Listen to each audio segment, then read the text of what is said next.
이 시간 우리 함께 기도하겠습니다. 오늘 기도할 기도 제목은 우리 가족의 영적 건강을 놓고 기도했으면 좋겠습니다. 주님은 영혼이 잘된 같이 범사가 잘 된다고 말씀하셨습니다. 우리 가족의 육체적 건강도 중요하지만 영혼의 건강, 이 영적인 건강은 육체의 건강으로 이어지는 것인 줄로 믿습니다. 그렇기 때문에 우리가 이 시간에 기도할 때 주님, 우리 가족 한 명 한 명의 영혼이 성령 충만케 하여 주셔서 그의 영혼이 살아남으로 말미암아 가족 모두가 살아나는 역사가 있게 하여 주시옵소서. 우리 다 같이 이 기도 제목으로 주님께 기도의 자리를 찾겠습니다. 기도하시겠습니다. 하나님 아버지, 이 시간에 우리 가족 모두의 영적 건강을 위해 기도합니다.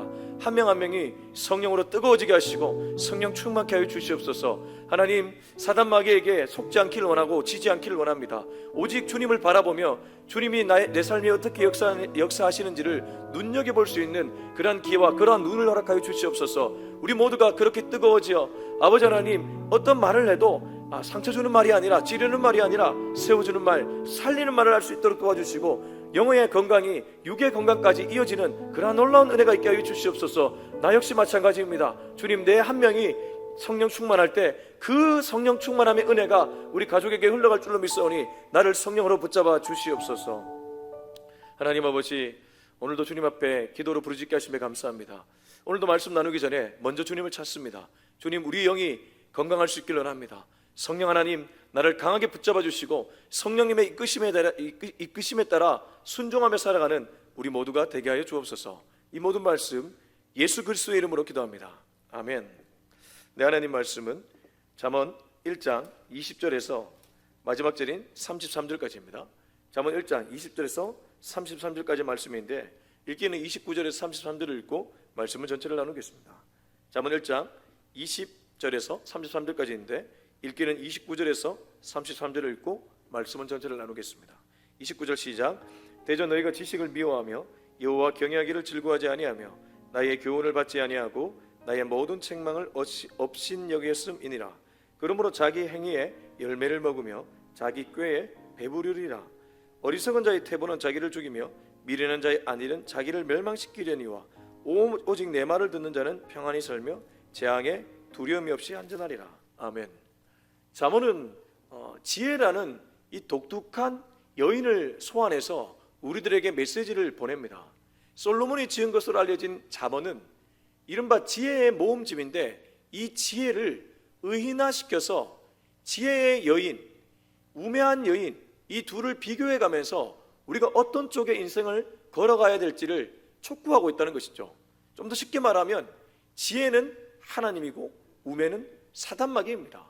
영적으로 보면 지혜를 택하는 자는 하나님을 택하는 자이고 우매한 자를 택하는 자는 사단마귀 쪽으로 걸어가는 사람들이라는 것이죠. 여러분, 우리가 하나님을 쫓지 않으면 반드시 사단의 종노릇하게 되어 있습니다. 나의 욕망의 종이 될 때도 있고 누군가의 욕망의 종으로 살아갈 때가 많다는 것이죠. 한 번뿐인 인생입니다. 영적으로 건강할 때 우리 삶이 더욱 윤택해질 줄로 믿습니다. 내 삶만 그러한 것이 아니라 내가 속한 가정과 공동체도 그렇게 살릴 수 있다는 것이죠. 그런 각도로 오늘 말씀 보겠습니다. 20절 21절입니다. 지혜가 길거리에서 부르며 광장에서 소리를 높이며 시끄러운 길목에서 소리를 지르며 성문 어귀와 성중에서 그 소리를 발하여 이르되. 여기 20절 21절을 보십시오. 지혜가 길거리에서 부른다고 합니다. 지혜를 의인화시켰죠. 그래서 지혜는 말 그대로 위즈덤, 지혜이기도 하지만 동시에 하나님을 하나님을 상징하는 것입니다. 지혜 이꼴 하나님이라는 것이죠. 하나님이 우리를 부르는데 근데 어디서 부릅니까? 길거리, 광장, 시끄러운 길목, 성문어귀, 성중. 여기가 어디입니까? 사람들이 많이 붐비는 곳입니다. 다르게 말하면 하나님은 우리 삶 곳곳에서 당신의 목소리를 내고 있다는 뜻입니다. 돌들을 통해서 하나님은 우리들에게 메시지를 보내줄 수 있는 분입니다. 비를 통해서도 우리들에게 메시지를 보내줄 수 있는 분입니다. 저는 여기 더 바이블 처치 대치 초소에 오고 나서 너무나 감사한데 한 가지, 비가 오면, 비가 특히 많이 오면 물이 흘러 들어옵니다. 그때마다 제가 비를 치우면서 얼마나 하나님께 감사한지 모릅니다. 불평이 아니라 정말 감사합니다. 비를 치우면서 뭔가 모르게 제 자신이 겸손해지기도 하고 또 이러한 처소를 허락해 주신 하나님께 감사하게 되기도 하고 또 한 번 더 교회에 대한 마음을 다잡기도 하고 또 누군가는 비 새는 교회는 하나님이 부흥케 하신다고 그러한 얘기도 해주더라고요. 아무튼 비를 통해서도 하나님은 말씀하십니다. 이게 무슨 말입니까? 하나님은 우리 삶 도처에 당신의 사인을 지금도 보내주고 있다는 뜻입니다. 뿐만 아니라 20절 21절을 보면 부른다, 높인다, 소리 지른다, 소리를 바란다. 무엇입니까? 굉장히 적극적으로 소리를 보내주고 있다는 뜻입니다. 길거리에서, 광장에서 막 소리를 외치면서 당신의 목소리를 듣기를 원한다는 것입니다. 근데 사람들이 그 목소리를 듣지 않는 거예요. 왜 그렇습니까? 영적으로 까막눈이 되었기 때문입니다. 영적으로 소경이 되었기 때문입니다. 영적인 기머거리가 되었기 때문입니다. 하나님의 사인을 보지 못하고 하나님의 음성을 듣지 못하니까 하나님이 아무리 소리를 외쳐도 자기 쪼대로 살아가게 되는 것입니다. 이게 얼마나 무서운지 모릅니다. 하나님은 지금도 우리들에게 당신의 뜻을 여러 가지 사인을 통해 흘려보내주고 있는데 분별해내지 못하니까 자꾸 헛발질을 하게 되는 것이죠. 저와 여러분은 그쪽이 아니라 하나님 쪽, 하나님의 메시지, 하나님의 음성을 들을 수 있기를 주 예수 이름으로 축복합니다. 22절부터 23절입니다. 시작. 너희 어리석은 자들은 어리석음을 좋아하며 거만한 자들은 거만을 기뻐하며 미련한 자들은 지식을 미워하니 어느 때까지 하겠느냐. 나의 책망을 듣고 돌이키라. 보라, 내가 나의 영을 너희에게 부어주며 내 말을 너희에게 보이리라. 자, 22절 보십시오. 어리석은 자들은 어리석음을 좋아한다. 어리석은 자들이 어리석음을 좋아한다는 건 다르게 말하면 자기 꾀에 빠져 있다는 것을 얘기하죠. 거만한 자들은 거만을 기뻐한다. 똑같습니다. 거만한 자가 거만을 기뻐한다는 것은 자기 프레임에 갇혀 있다는 것을 의미합니다. 자기는 너무 옳다고 생각하고 똑똑하다고 생각하는데 헛똑똑입니다. 그래서 하나님을 만나지 않은 사람들은 아무리 똑똑해 보여도 그 사람은 헛똑똑입니다. 이 세상에 똑똑한 사람들 얼마나 많이 있습니까? 서울법대를 나오고 서울의대를 나오고 이 세상에서 잘 나가는 사람들이 얼마나 많이 있습니까? 제가 그분들을 폄하하는 것이 아니라 하나님을 모르는 상태에서 열심히 살아가면 헛 인생이 될 수 있다는 것입니다. 헛똑똑이가 될 수 있다는 것입니다. 영생의 길을 모르고 그냥 죽음을 향해 달려가는데 아무것도 모른 채 그렇게 달려가고 있기 때문입니다. 미련한 자들은 지식을 미워하니 어느 때까지 하겠느냐. 여기 미련한 자가 미워하는 지식은 영적인 지식, 고상한 지식, 십자가의 지식입니다. 그 영적인 지혜를 받아들이지 않으니까 얼마나 불쌍한 인생이냐 이 말입니다. 그래서 23절 나의 책망을 듣고 돌이키라. 보라, 내가 나의 영을 너희에게 부어주며 내 말을 너희에게 보이리라. 나의 책망이 뭐겠습니까? 하나님의 음성입니다. 하나님의 말씀이 우리들에게 주는 당신의 책망이라는 것이죠. 부부 생활할 때 아내가 남편 잘 되라고, 아내가 자식 잘 되라고 그렇게 잔소리 아닌 잔소리를 할 때가 있잖아요. 그러나 그 잔소리, 다르게 말하면 아내가 가족을 살리기 위한 음성입니다. 아내의 메시지라는 것이죠. 하나님도 동일하게 인간들을 지으셨기 때문에 그 인간들 살아나라고 당신의 메시지를 흘려보냅니다. 그게 바로 책망이라는 거죠. 나의 책망을 듣고 돌이키라. 돌이킨다는 것은 회개, 돌아간다는 것이죠. 네가 가는 방향에서 빼게 해서 나에게 돌아오라. 하나님은 언제나 두 팔 벌려 기다리고 계신 분인 줄로 믿습니다. 그리스도인들도 매일 돌아가야 되는 사람들입니다. 돌아가지 않으면 자꾸만 죄의 간성으로 반대편을 향해 나가기 때문입니다. 보라, 내가 나의 영을 너희에게 부어주며 내 말을 너희에게 보이리라. 두 가지를 얘기하시네요. 나의 영을 너희에게 부어주며 내 말을 너희에게 보이리라. 나의 영은 지혜의 영, 곧 하나님의 영인 성령을 가리키고 나의 말은 하나님의 말, 곧 말씀을 가리킵니다. 그래서 교회는 이 두 기둥이 굉장히 중요합니다. 말씀과 성령이죠. 우리 더 바이블 처치도 저는 이 말씀과 성령이라는 두 기둥을 굳건하게 붙잡으려고 합니다. 말씀을 쫓으면서도 성령의 역사에 대해 열려있는 교회, 성령을 쫓으면서도 말씀의 기반을 탄탄히 두고 있는 교회, 이 두 가지 기둥이 균형을 이룰 때 그 공동체, 그 교회가 건강한 줄로 믿습니다. 그리고 그렇게 해야 영안이 뜨여지고 하나님의 하시는 놀라운 일들을 보게 되기 때문입니다. 24절에서 25절입니다. 내가 불렀으나 너희가 듣기 싫어하였고 내가 손을 폈으나 돌아보는 자가 없었고 도리어 나의 모든 교훈을 멸시하며 나의 책망을 받지 아니하였은즉. 내가 불렀으나 너희가 듣기 싫어했다. 귀를 닫았다는 것이죠. 내가 손을 폈으나 돌아보는 자가 없었다. 마음을 닫았다는 것입니다. 도리어 나의 모든 교훈을 멸시하며 자기를 사랑하는 자 하나님을 무시하게 됩니다. 나의 책망을 받지 않았다. 마음이 양심에 화인 맞은 것처럼 굳어졌다는 것을 얘기합니다. 그래서 영적 기머거리와 영적 소경은 다르게 말하면 굳어진 사람을 가리킵니다.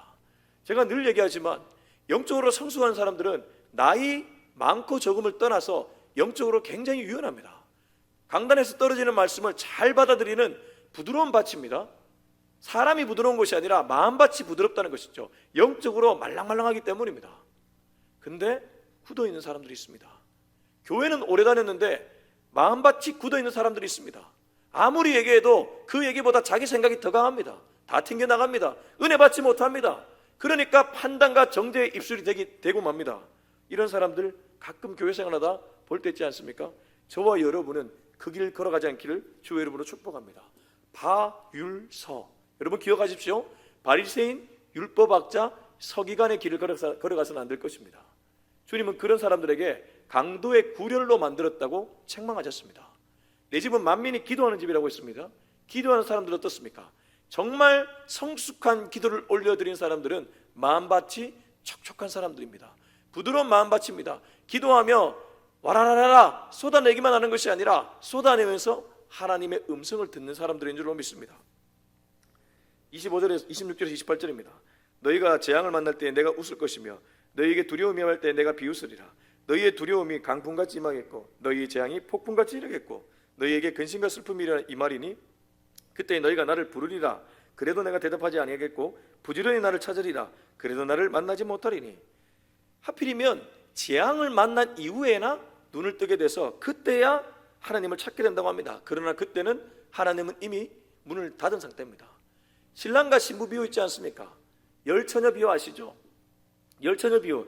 다섯 처녀는 깨어있어 미리 기름을 준비하지 못했다가 신랑이 왔을 때 오히려 그 혼인잔치에 들어가지 못하는 그러한 어리석음을 그렇게 우리들에게 얘기해주고 있지 않습니까? 이 사람들이 딱 그렇죠. 재앙이 임하고 두려움이 임하고 근심과 슬픔이 임하니까 그제서야 하나님을 찾지만 오히려 하나님은 그때는 만나주지 않게 된다는 것입니다. 이게 무슨 말입니까? 정말 하나님이 만나주지 않으려고 이 말 기록했겠습니까? 그러면 우리는 성경을 잘못 읽어내는 것입니다. 하나님이 이렇게 말하는 것은 마치 아리랑 가사와 같습니다. 심리도 못 가서 발병 날 거다. 발병 나라는 소리입니까? 심리도 못 가서 발병 나라는 소리입니까? 나를 사랑하면 돌아와 달라, 이 말 아니겠습니까? 하나님은 지금도 우리들에게 이런 메시지를 통해 말씀하고 있습니다. 내 말에 귀를 기울이라. 오늘도 주님의 말씀에 귀를 기울일 수 있는 저와 여러분이 될 수 있길 예수님의 이름으로 축복합니다. 우리 29절에서 33절 읽고 마무리하겠습니다. 대저 너희가 지식을 미워하며 여호와 경외하기를 즐거워하지 아니하며 나의 교훈을 받지 아니하고 나의 모든 책망을 업신여겼음이니라. 그러므로 자기 행위에 열매를 먹으며 자기 깨에 배부리리라. 어리석은 자의 태보는 자기를 죽이며 미련한 자의 안일은 자기를 멸망시키려니와 오직 내 말을 듣는 자는 평안히 살며 재앙에 두려움 없이 안전하리라. 29절부터 32절은 자기를 사랑하는 자, 다르게 말하면 여호와를 선택하지 않고 반대편의 우매자를 선택하는 인생들을 얘기하는데, 너희가 지식을 미워하며 여호와 경외하기를 즐거워하지 아니하며 나의 교훈을 받지 아니하고 나의 모든 책망을 업신여겼구나. 그러므로 이런 사람들은 자기 행위의 열매를 먹으며 자기 꾀에 배우리라. 무슨 말입니까? 자기만큼만 잘한다는 것입니다. 우리가 하나님께 접속되면 하나님 사이즈만큼 잘하지만 자기에게 접속되면 자기 사이즈밖에 자라나지 못합니다. 하나님과 우리를 비교할 수 있습니까? 비교 불가죠. 그래서 진짜 지혜로운 인생이 어떤 인생입니까? 하나님께 접속되는 인생이 지혜로운 인생인 줄로 믿습니다. 내 뜻을 꺾을 줄 아는 인생이 지혜로운 인생이 되는 줄로 믿습니다. 자기를 부인하는 인생이 지혜로운 인생인 줄로 믿습니다. 끝까지 자기를 긍정하고 자기를 고집하는 사람은 바로 자기 행위의 열매, 자기 사이즈만큼밖에 안 된다는 것이죠. 어리석은 자의 태보는 자기를 죽이며 미련한 자의 안일은 자기를 멸망시킨다. 그 길 끝은 멸망이라는 것입니다. 사단 마귀는 자꾸 우리를 사랑하라고 얘기합니다. 그러나 잘못된 자기 사랑은 반드시 멸망으로 가게 되어 있습니다. 진정한 자기 사랑은 하나님의 렌즈를 통해 나를 바라보는 것입니다. 그때서야 비로소 우리는 주님으로 인해 진짜 자존감을 찾게 됩니다. 늘 얘기하지만 주존감이죠. 마지막 33절, 오직 내 말을 듣는 자는 평안히 살며 재앙에 두려움이 없이 안전하리라. 주님의 말씀을 듣는 자는 주님이 지켜주시기 때문에, 주님 사이즈에 들어갔기 때문에 평안히 살며 재앙의 두려움 없이 안전하게 살게 될 것이라고 잠언 기자는 얘기해 주고 있습니다. 이게 1장의 결론입니다. 여러분 1장은 1장 7절에 잠언 전체의 주제 구절에 나옵니다. 모든 지혜의 근본은 여호와를 경외하는 것이다. 여호와를 경외하는 것은 하나님께 접속되는 길이고 하나님을 통해 세상을 바라보며 하나님을 통해 나를 바라보는 것을 가리킵니다. 그 눈을 가진 자와 가지지 않은 자의 차이는 너무나 큽니다. 저와 여러분은 평생 하나님을 통해 나와 세상, 교회를 바라볼 수 있기를 예수 그리스도 이름으로 축원합니다. 기도하겠습니다. 우리가 이 시간 같이 기도할 때 주님, 오늘도 주님의 마음, 주님의 눈으로 세상을 볼 수 있도록 나를 이끌어 주시옵소서. 우리 같이 통성으로 기도하겠습니다. 하나님 아버지 감사합니다. 오늘도 주님께서 나에게 주시는 이 귀한 메시지를 들으면서 어떻게 살아가야 될지를 분명하게 깨닫게 되었습니다. 주님, 내 깨에 배부르지 않도록 도와주시옵소서. 내 행위에 열매를 먹지 않도록 도와주시옵소서. 내 사이즈에 만족하지 않도록 도와주옵소서. 오직 하나님께 접속되어 하나님의 사이즈에 들어갈 수 있는 우리 모두가 되게 하여 주시옵소서. 이제는 우리 주 예수 그리스도와 하나님의 사랑과 성령의 기름 부으심이 오늘도 하나님을 바라보며 하나님의 눈과 마음으로 세상과 나 그리고 교회를 보기로 다짐하는 우리 모두의 머리 위에 지금부터 영원토록 함께 하기를 간절히 축원하옵나이다. 아멘.